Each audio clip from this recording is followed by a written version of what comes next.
Hey everyone, of course, welcome to our next video. We're actually on the way up to Lancelin for our Lancelin adventure, but of course I'm not here to introduce that. I'm here to reintroduce my son, Kaleb. You may actually remember him from such adventures as Cape to Cape. What else have we done? Base camp, Everest, fishing, paddling.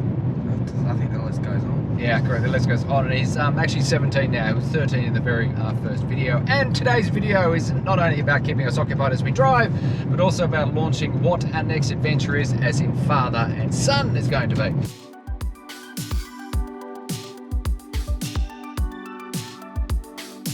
I was remembering the other day about Everest. Do you remember the poo tower? Oh, the drop dunny. The drop dunny. Correct, the drop dunny. In other words, when you get up to one of the base camps you're doing. Do you want to tell them about the on the final one just before we went up to Everest? The drop dunny. Yeah. Actually, A frozen? Yeah, frozen leaning tower of Pisa A frozen mountain of trekker poo. And remember the guy you saved? Remember the guy you saved? The American guy you saved? The guy that was walking over the, like, on the edge of the...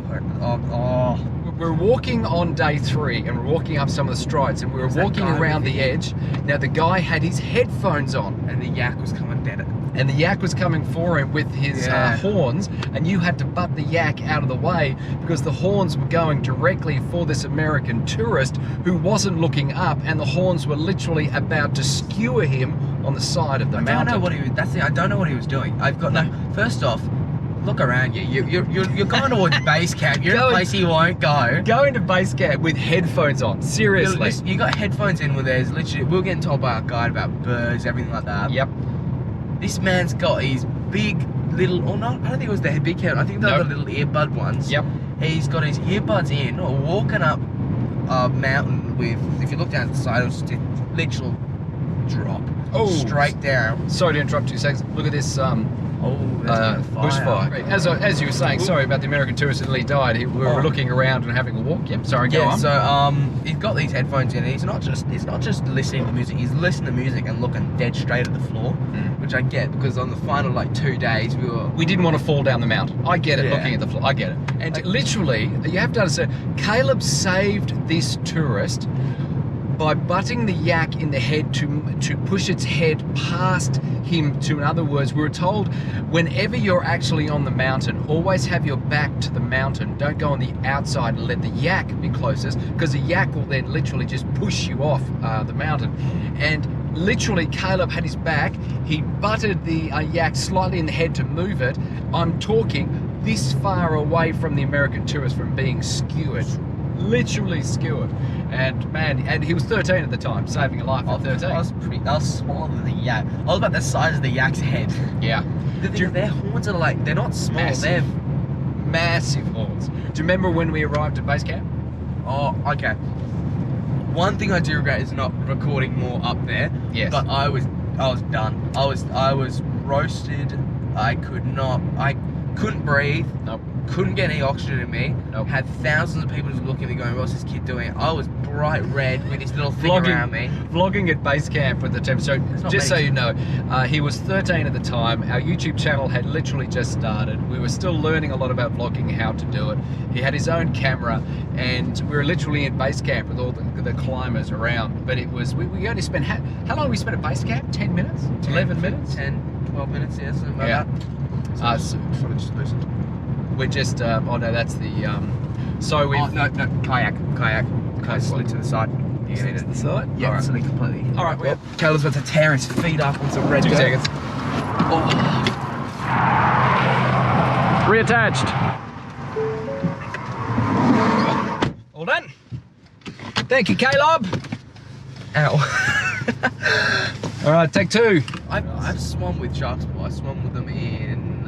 when did you swim with sharks? There were many sharks. When did you swim with sharks? I was the only one out of the family who was willing to do it. Okay. When? I was a lot younger. Is this in your head? No, I was a lot younger, and it was... A lot I younger. don't know where. I would have let you swim with sharks when you were a lot younger. Are you insane? Okay, I wasn't a lot younger, but I was younger. It was... when did you swim with sharks? The lagoon place in America. It was where you guys couldn't. You didn't want to. You said, "Screw that! I'm not getting in water with sharks." No, I've always wanted to swim with sharks. What lagoon? It was that lagoon. old- They didn't have sharks. Yes, in they that. did. They had a shark pool. We Was were- it in Atlantis? No, it wasn't Atlantis. No, it wasn't It was Atlantis in someplace. Dubai. It was someplace like that where I went through, and they said you got to go as slow as possible because you don't want to spook them. Okay, But we've got to go through my videos to prove that you've swum with sharks because I don't remember a parent allowing the son, yeah, go with sharks. I don't think your grandpa swim. didn't even know how to use a camera back then. No, wait, no. But anyway, I am scared of sharks. I am scared of not being able to see the bottom, but I have always wanted to swim because we remember when we went snorkeling in Maldives and stuff. Yeah. Because one of our adventures we're trying to plan as a beautiful. family is going to the Great Barrier Reef in Queensland. And yes, I'd love to snorkel at the Great Barrier Reef, but I would also love to be able to scuba dive and go around and have a look around there. I think it'd be awesome to be able to do that type of stuff. But then again, as I said, we'll take you all along for that adventure. So Yeah, have some guys. fun. But I have to admit, I'm looking forward to the Lancelin adventure up here. We're going to be doing, hopefully, just so you know, I'll be making a totally separate playlist. We're going to be hopefully having sandboarding. We're going to be having some fishing. We're going to be having some paddleboarding. We're going to go exploring Lancelin Island, which is like a pirate island. That's what we forgot. What did we forget? The Don't boogie tell me we boards. forget. Oh, that's okay. Boogie boards we can do. Yeah. Oh, but there's no real wild. We might have get some waves up We here. would use it for sandboarding. Yeah. And all that. We're also going to try and go and see the Pinnacles, which is around about an hour north of Lancelin, which is just some limestone stuff in the national park up there, as well as, of course, obviously just go exploring on the ocean. And to celebrate us getting to 900 subscribers, which just so you know happened last night, we're at 902, we're going to try and do a live cross of making a sandcastle, I'm hoping with Sam on the beach of Lancelin, so you can all naturally see what Lancelin's like live. Anyway, as always, if anyone's got any questions whatsoever, please leave in the comment section. If you have subscribed already, what should they do, Kaleb? Hit that like and subscribe button. And the little bell so you get all of the notifications. It certainly does help out our channel as well as help us out do some more adventures. So as always, we'll see you very soon in the next adventure.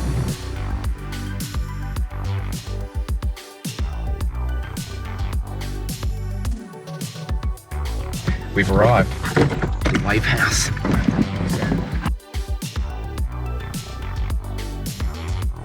Just got here just before the sunset. Oh, I can hear the ocean, mate. Offset? Yep, upstairs. Let's go upstairs.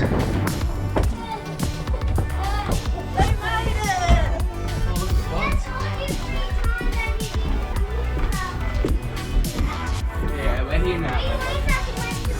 Oh, look at that. Show us. Hey, welcome. Whoa. Oh, this is alright. Style. Purple, green, purple, red. Yeah, and blue.